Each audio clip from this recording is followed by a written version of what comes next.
The people surrounding the Jewish nation possessed many things. Babylonians, Assyrians, Egyptians, and Persians had money, military might at various times in their histories, worldly power, and the list goes on. Then you have off in the corner of the world, of the known world, this irritating little bunch of people called the Hebrews. What did they have to offer the world? With the exception of a small window in history, or their history, time of David and Solomon, they didn't have much to offer. They were often subjugated, but by the nations around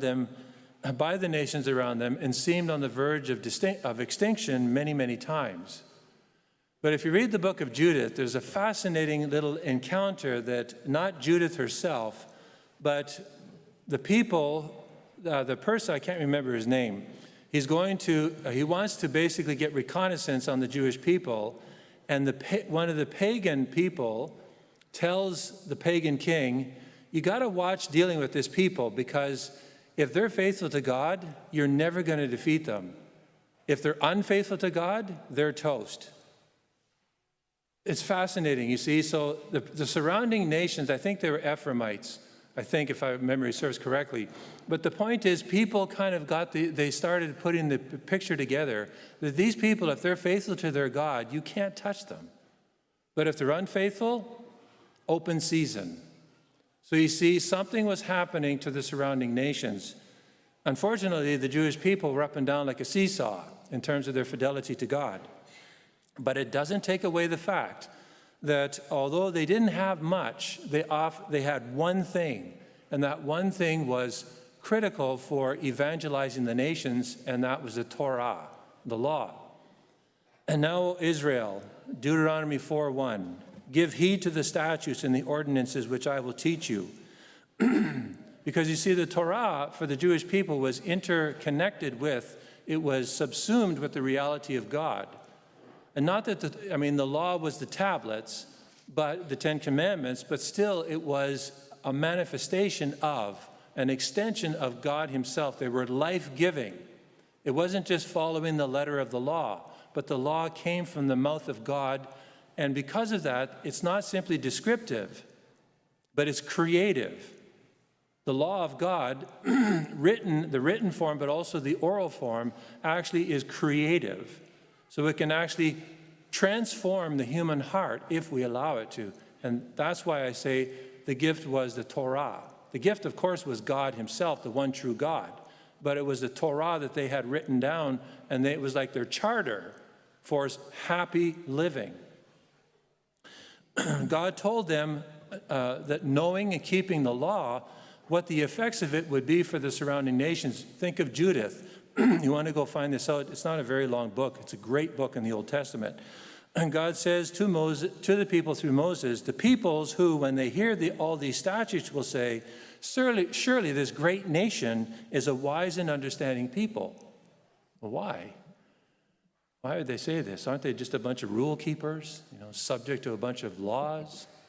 No, they see the people they have the ability to get it because we're hardwired for God. See, if these people keep the law, what will happen? Well, first of all, God ordered them to take a day off a week. That was unknown in that part of the world. Everybody worked 7 days a week until you were dead. It's kind of happening again the further we move away from the Creator. But God said, I order you to take a day off. For what purpose? Put your feet up on the couch? No. Watch a few football games? No. To worship me. Why? Because they would understand that their destiny was not of this world. It was this world as a means to an end. They would understand they have a purpose in life. And that purpose is union with their Creator.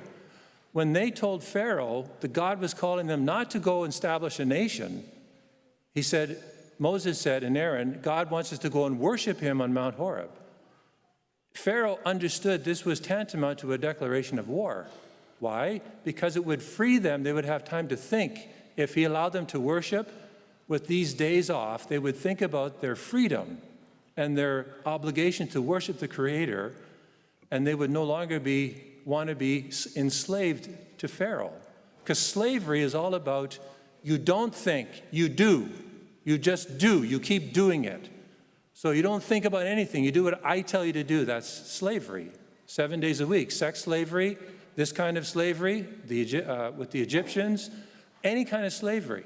You don't think about, and the devil wants us to be slaves of technology today.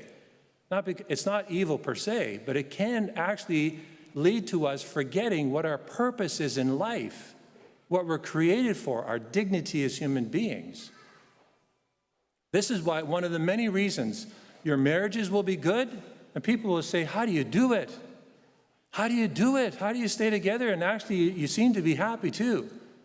So this is what God was telling the people. The nations will say, like, we want what you have.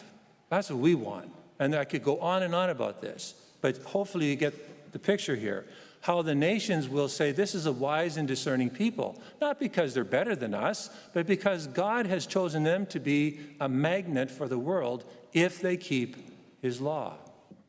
Because it's not without a cost, right? If you think that living in this life is tension-free, you're crazy. I'm sorry. I don't like to say that too often, but there's no tension-free existence in this life. If you have a tension-free life, then you're actually dead and in heaven. But as long as we're in this world, we're going to have some tension. It's the reality, it's existence because of original sin. So fast forward to the present, and this same truth applies to the Catholic Church when we follow God's law. Defined simply, the law, according to St. Thomas, is an ordinance of reason for the common good. So the law has a purpose, and that purpose is our common life together. This even means in your own families, but as a corporate body, as the mystical body of Christ, it helps us, the law helps us in our life as a common group of people. It's an ordinance of reason. So some things we just do in life. We don't have to be told, like when you get up in the morning and you have your routine. Some things we have to be told to do. And for the kids or the young people, it doesn't change when you're growing up. You know, I have to come to church on Sunday. I don't think about it like the bishop says, you better go to church or you commit a mortal sin. But I have to be here, of course, so you know I play hooky, right? But I'm still subject to the law just like you are. It's just because it's my job, it doesn't mean anything. I have to attend Mass on Sunday if I'm on vacation or say Mass myself. I can't, it's not a freebie. So we're all subject to this. I'm a member of the body of Christ, of the mystical body, the church. So I have to be told, although I don't have to really revert back to that, I want to go. But still, it's there. Like if I'm lazy on vacation, BJ, get your butt out of bed and say Mass. Or you got to go to church. I got to go to a Mass somewhere. So this is life here in this world. The reality and danger today is that there's a growing rejection of God's law throughout society. Whether it is manifested by way of cohabitation, abortion, euthanasia, homosexual activity, contraception, the way treating the Sabbath like it's an ordinary day. It's the same problem that God brought the Jews out of like 7,000 years ago. And this, of course, has led to a decrease in church attendance. But it's not just a matter of having bodies in the pews, because you could all be like bumps on a log. I could be here just going through the formal routine. And that's probably has led to many problems in the church. People, we're just doing it out of routine, we're just checking the box, like I've done what I'm supposed to do. God says, no, I don't want a bunch of robots. I want children. You're my children. And children who are thinking with an adult mind, according to the mind of Christ. That's what the Lord really wants. He wants disciples. More and more people are living lives in a kind of worldly-centered kind of way or self-centered kind of way. And this isn't meant to be a pejorative thing on my part. They're living according to the world. Because you see, you're going to allow yourself to be taught by somebody. People say, well, the church rules are just out of date. Well, okay, who are you going to live by? You're going to live this way, but that's the way the world lives. So you are then basically going to allow the world to lead you to live the way you want to live. That's the way everybody else is living. We hear this in common speech. Scandals of the church perhaps can't be denied as having played some role in these trends of decreased church attendance, and all the other issues that I've mentioned. But it's also true that these trends existed before the scandals broke out. And it seems that the trends would have occurred even if the scandals had not happened. I'm old enough to know this. I saw things developing in the 70s and 80s. And even before that, it was there in the 40s and the 50s. Otherwise, we wouldn't, the so-called sexual revolution, in the 60s came out of so many problems in the 50s and 40s and 30s. The reasons for these modern trends are a huge question, a huge topic of discussion. But I think it has something to do with moral laws being seen as somehow taking away or impinging on my freedom. They prevent me from doing what I choose or want to do. Freedom has become equated with license, this license to do whatever I want, short of hurting somebody or breaking the civil law. There comes the law again. So rather than freedom being understood as involving responsibilities to do what I ought, rather it's become freedom to do what I want to do. But even aside from my sort of particular talk here, sermon, about life in the church and relationship with God, if people live that way in their marriages and friendships, you wouldn't have them. Because everybody knows in marriages, you can't do what you want to do. I don't care if you're religious or not. If you do that, of course, there's a consequence to that. You have to do what you ought to do. So there's responsibilities and sacrifices that have to be made in any relationship. It has rules. They're either unspoken or they're actually explicitly stated. The Sunday's gospel is often quoted by religious types as Jesus' own condemnation of human precepts. I won't read the whole quote, but this people honors me with their lips, but their hearts are far from me. In vain do they worship me, teaching the doctrines and precepts of men. However, it doesn't take much of a reading to know that Jesus is not condemning the precepts per se, but rather the using of them to get around God's commandments. Where was Jesus every Saturday? You'd find him in church. You'd find him in the synagogue. Jesus reverenced his mother and his father, Joseph, his foster father, Joseph. There's no question that he kept those he kept all the commandments, actually. He worshiped his father in his human nature. He spent time, he wanted to spend lots of time in prayer. You could go through every one of the commandments, and he kept them. He modeled them for us. How do you respond to people who say that things like going to church or Mass is just a church law, and I don't have to do that, it's made by human beings?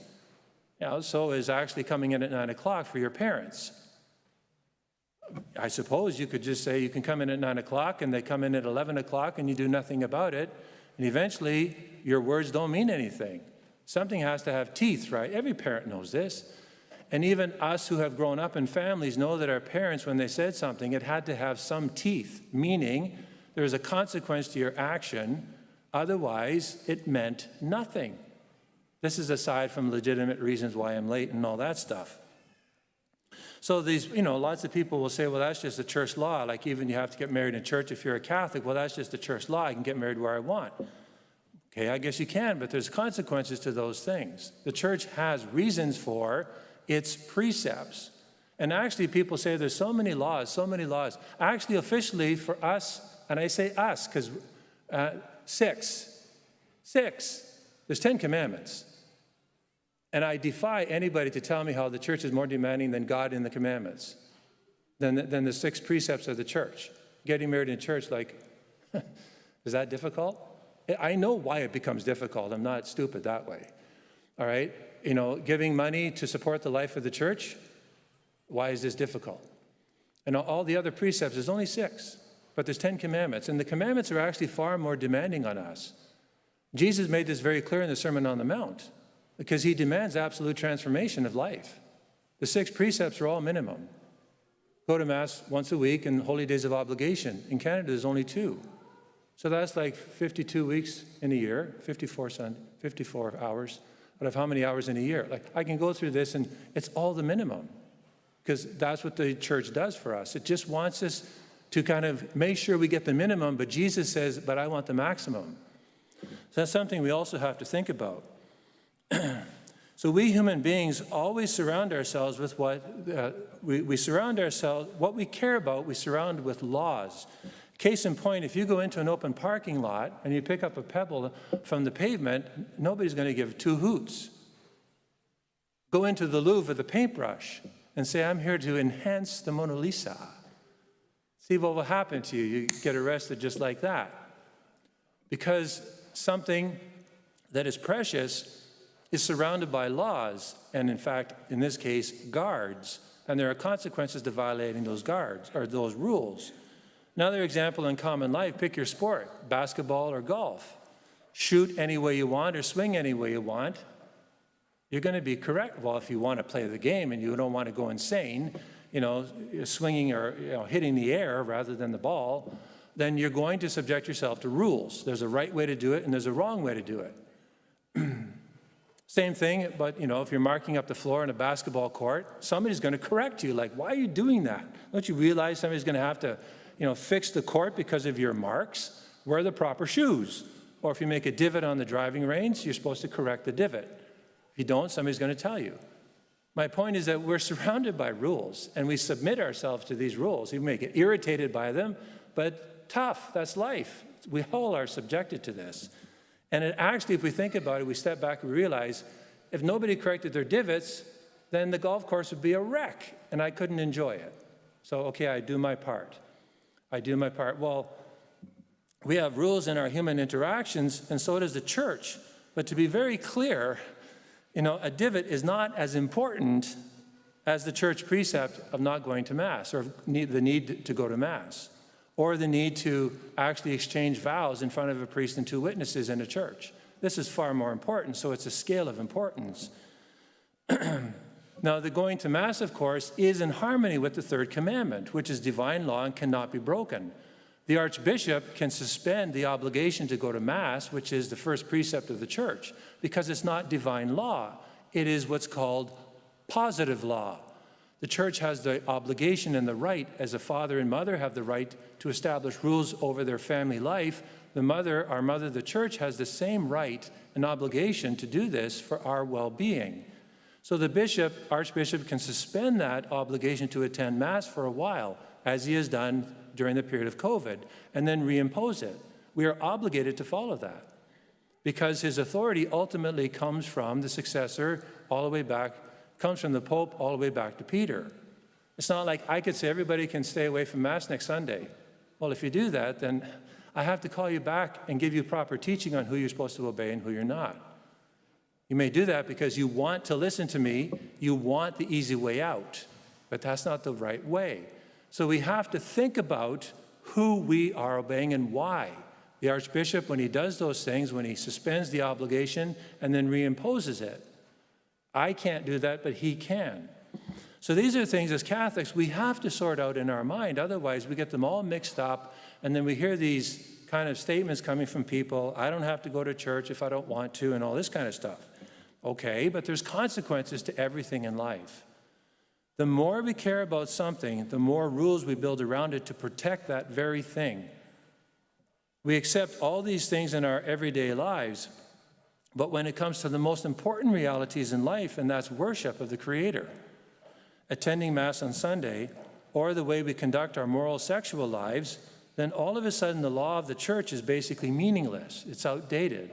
People say, well, the church is so anachronistic. It's so in the Middle Ages. It's got to catch up with the times. And I say, wait. The church is not out of date on its moral teaching. The world is off the rails. That's the problem. The world is off the rails. And all you need to do to take your own sample is just look on the landscape of society. When we follow God's law, it always produces joy and happiness, but never without tension. Never. I tell myself, if celibacy was without tension, you married people, if it was without tension, you wouldn't be in this world. We'd be dead and we'd be having this conversation in heaven. One day we will, God willing. But now there's always sacrifice needed, always. But the thing is, the more we do it for love of God, the more he grants us grace because he sees this child of mine, these children of mine, they really mean it. I will give them more grace according to the degree of their intention, and they will find it easier, but never without some tension. As disciples of Jesus, we need to take time to understand how important the law is and the different types of law. God's law, which is immutable, cannot be changed, cannot be dispensed with, 10 Commandments, and required church law, and disciplines in the church. If we're going to be effective in knowing and understanding God's law, we need to do, I would submit, 3 things. There are many, but I'll just focus on 3. Number 1, get to know Jesus by spending time with him in prayer. We got to know the Lord. We got to get to know him. We got to do our daily check-in with him. I would say start by 15 minutes every day. And if you say you can't pray, then all you have to do is open your mouth. And every one of us can do this. Just open your mouth and start talking to him. He's not asking for some magnificent set of prose. He just wants you to talk from the heart. Secondly, read about Jesus in the Gospels. Just like if we want to learn about Winston Churchill, you read a biography, or this president or that president, you read a biography. Read the Gospels of Jesus, about Jesus, Matthew, Mark, Luke, and John, and see how Jesus followed the law, how he loved his Father, how he made time to pray. We've got to get to know the Master. So important. Because when we do, we start identifying with him, and we want to be like Jesus. I mean, he's the happiest, absolute happiest individual that ever walked the face of the earth. And 3, take St. James's advice and live out charity through acts towards others. We have to be willing to go outside of ourself. James says, be doers of the word and not hearers only, deceiving yourself. Religion that is pure and undefiled before God and the Father is this, to visit orphans and widows in their affliction. You see, this thing about visiting orphans, one of the reasons that the Christianity became so attractive to the Romans, it took a while. But eventually these pagan Romans were looking at these Christians and saying, they take care of their old people. They don't expose them in the wilderness. That's what they used to do. Now we have euthanasia. We're going back to the pagan ways. They don't trade each other's spouses with each other. No doubt sins happened, but their way of life is they're faithful. The pagans are going like, this is the way it should be. I don't want to be playing around. I don't want my spouse playing around. And they went on and on and on like this. They're looking at the Christians and they're saying, we want that. And that's actually what, in many cases, drew the pagans to the Christians. And the church just blew up at some point, all these people desiring baptism. And the way the Christians were dying for their faith, many of them had joy, even though they were in terrifying situations. By spending time in prayer, reading about Jesus, and doing good for others, we will come to understand that God's law is a true source of life and love. Again, not without tension. But that's okay, that's part of life. God has always told us this, that if you follow me, I will be with you, and you will have happiness like you could not believe is possible in this world. So today, be resolved to spend time with Jesus, read about him, and then imitate him in his love for the law and for others.